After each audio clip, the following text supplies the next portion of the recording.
లీగల్‌గా పర్మిషన్ తీసుకొని మరి చట్టపరంగా చచ్చిపోవచ్చా మేడం?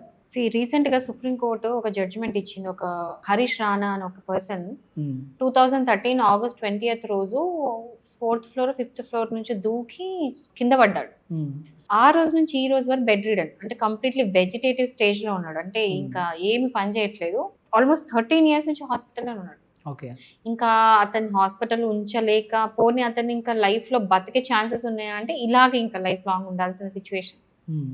సో, ఇట్లాంటి టైంలో ఏంటంటే, సుప్రీం కోర్ట్‌ని అడగడం జరిగింది. వాళ్ళ పేరెంట్స్, డాక్టర్ సర్టిఫికేట్స్ ఇచ్చి, అన్ని ఇచ్చి, ఇంక ఇట్లా వెజిటేటివ్ స్టేట్‌లో ఉన్నాడు. ఇంక కష్టము అని చెప్పేసరికి సుప్రీం కోర్ట్ ఓకే. ఫైన్ ఇంకా దానికి ఒక కారుణ్య మరణం అంటారు దాన్ని. అంటే యూథనేషియా. డైరెక్ట్ డాక్టర్స్ అంటే లీగల్‌గా, ఆఫీషియల్‌గా అతనికి కొన్ని మెడిసిన్స్ ఇచ్చి చంపేస్తారు. అంటే లిటరల్ ఏందంటే సెల్ఫ్ సూసైడ్ లాగనమాట. కానీ దీన్ని సూసైడ్ అనరాదు. ఏంటంటే అతను వేరే వాళ్ళు దాని విషయంలో డెసిషన్ తీసుకున్నారు. అంటే వాళ్ళ పేరెంట్స్, డాక్టర్స్ కలిసి డెసిషన్ తీసుకున్నారు. ఎందుకంటే అతను డెసిషన్ తీసుకునే పరిస్థితిలో లేరు. హ్మ్. సో, ఆ పర్సన్‌కి పర్మిషన్ ఇచ్చినారు కాబట్టి ఇంకా ఆ పర్సన్ ఇప్పుడు చంపేస్తారు. దాన్ని కారుణ్య మరణం అంటారు.